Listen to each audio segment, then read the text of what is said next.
دوستو سلطنت عثمانیہ پر بنایا جانے والا یہ ڈرامہ آج کل پوری دنیا اور بالخصوص پاکستان میں بڑے جوش و خروش کے ساتھ دیکھا جا رہا ہے۔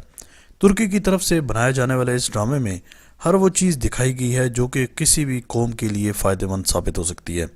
جہاں اس سیریز میں اسلام پر چل کر زندگی گزارنے کی تلقین کی گئی ہے، وہیں ہمیں یہ بھی دیکھنے کو ملا ہے کہ کیسے غداروں کا علم ہوتے ہی ان کا سر قلم کر دیا جاتا ہے، یعنی غداروں کی کوئی جگہ نہیں ہے۔ کیونکہ دوستو کوئی بھی قوم تب تک ترقی نہیں کر سکتی جب تک وہ اپنے اندر چھپے غداروں کو ڈھونڈ کر ان کا خاتمہ نہ کر دے۔ تو دوستو آج کی اس ویڈیو میں آپ کو ارطغرل غازی کی تیز دھار تلوار سے غداروں کی گردنیں کاٹنے والے سین دکھاؤں گا، جنہیں دیکھ کر ہر کسی میں جوش اور جذبہ آ جاتا ہے۔ مگر اس سے پہلے اگر ابھی تک آپ نے ماجد ٹی وی کو سبسکرائب نہیں کیا تو جلدی سے اس چینل کو سبسکرائب کر کے بیل آئیکن پریس کر دیں۔ نمبر 8، کردوغلو۔ دوستو کردوغلو ایک ایسا آستین کا سانپ ہوتا ہے جو شروع سے ہی سلیمان شاہ کے خلاف ہوتا ہے۔ حالانکہ سلیمان شاہ کردوغلو کو اپنا بھائی کہتا ہے، لیکن دوستو کردوغلو سلیمان شاہ کو مارنا چاہتا ہے اور تخت پہ قبضہ جمانا چاہتا ہے۔ اس لیے یہ سلجان خاتون کے ساتھ مل کر ایسی گھناؤنی چالیں چلتا ہے جس سے قائی قبیلہ ہمیشہ مشکل میں پھنسا رہتا ہے۔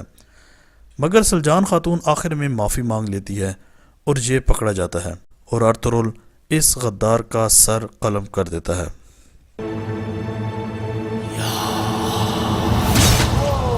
نمبر 7، ٹائٹوس۔ دوستو ٹائٹوس عیسائیت کو پروموٹ کرنے والا ہوتا ہے جبکہ ارطغرل اسلام کو پروموٹ کرتا ہے۔ یہ استاد اعظم کے ساتھ ہوتا ہے اور قلعے کا کمانڈر ہوتا ہے۔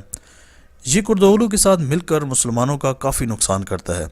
یہ مسلمانوں کے بھیس میں قائی قبیلے میں آتا ہے اور جاسوسی کر رہا ہوتا ہے، مگر ارطغرل کو اس بات کا پتہ چل جاتا ہے اور وہ اسے پکڑ لیتا ہے اور اپنے بھائی کو حکم دیتا ہے کہ اس کا سر قلم کر دیا جائے۔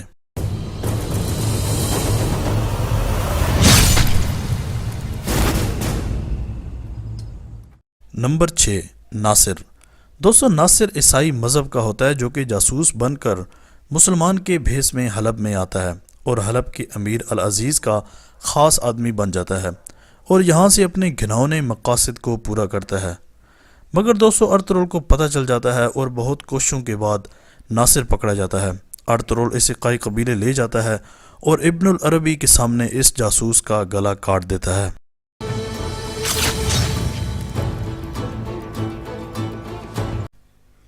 نمبر 5، تانگوت۔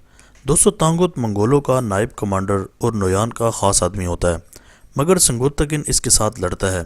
وہ سنگوتگن جو کہ شروع میں لگتا ہے کہ مر گیا ہے، یہ منگولوں میں مل کر بڑا سردار بن جاتا ہے اور اوغوز خان کی مہر بھی اسی کے پاس ہوتی ہے۔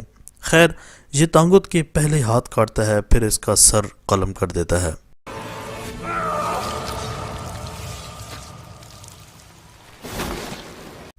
نمبر 4، باچو۔ دوستو باچو منگولوں کا رہنما ہوتا ہے۔ ایک موقع پر ارطغرل اور منگولوں کی جنگ شروع ہونے والی ہوتی ہے اور یہ مسلسل طبلہ بجا رہا ہوتا ہے۔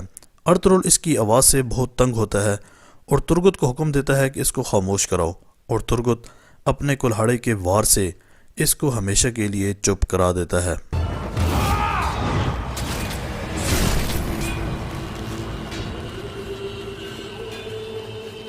نمبر 3، کوچا باش۔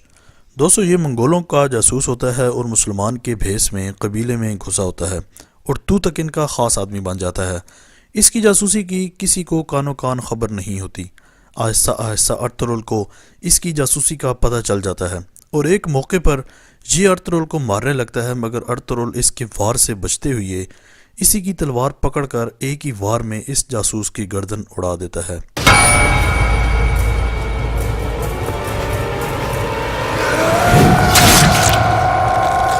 نمبر 2، گمشتکن۔ دوستو گمشتکن ارطغرل کی ممانی کا بھائی ہوتا ہے جو کہ سلطان کے محل سے آتا ہے اور اس کے ارادے کچھ ٹھیک نہیں ہوتے۔ یہ اپنی بہن یعنی ارطغرل کی ممانی کے ساتھ مل کر قبیلے کے سردار کے ساتھ ساتھ اس کے بیٹے کو بھی مارنا چاہتا ہے تاکہ اس قبیلے کا سردار بن سکے۔ یہ قبیلے کو کافی نقصان پہنچاتا ہے، لیکن اس کی ان حرکتوں کا ارطغرل کے ساتھ ساتھ پورے قائی قبیلے کو پتہ چل جاتا ہے اور ارطغرل سعادتین کوپیک کے سامنے ہی تلوار مار کر اس کا سر قلم کر دیتا ہے۔ نمبر 1، سیمون افندی۔ دوستوں سیمون افندی اصل میں عیسائی ہوتا ہے اور اس کے پاس اورال کے بارے میں کافی معلومات ہوتی ہے جو کہ ارطغرل کی فائدے کی ہوتی ہے۔ اورال جو کہ ارطغرل کو کافی نقصان پہنچاتا ہے، وہ سیمون کو پکڑ لیتا ہے کہ کہیں یہ ارطغرل کو سب کچھ سچ سچ نہ بتا دے۔ اسی لمحے اوپر سے ارطغرل آ جاتا ہے اور سیمون سمجھتا ہے کہ اب یہ بچ جائے گا، مگر اورال پہلے ہی اس کا سر اڑا دیتا ہے۔ تو دوستو یہ تھے ارطغرل کے وہ دشمن جو ہمیشہ ارطغرل اور اس کے ساتھیوں کو راستے سے ہٹانے کی کوشش میں ہوتے ہیں، مگر ارطغرل غازی کے ساتھ ایمانی طاقت ہوتی ہے جو اسے ہر مشکل میں سے نکالتی رہتی ہے۔ ارطغرل غازی اور اس کے دوست جس طرح ان دشمنوں کی گردنیں اڑاتے ہیں، یہ سینز دیکھ کر ہر مسلمان کے دل میں جوش اور جذبہ پیدا ہو جاتا ہے۔ اس سیریز میں آپ کا فیورٹ کریکٹر کون سا ہے؟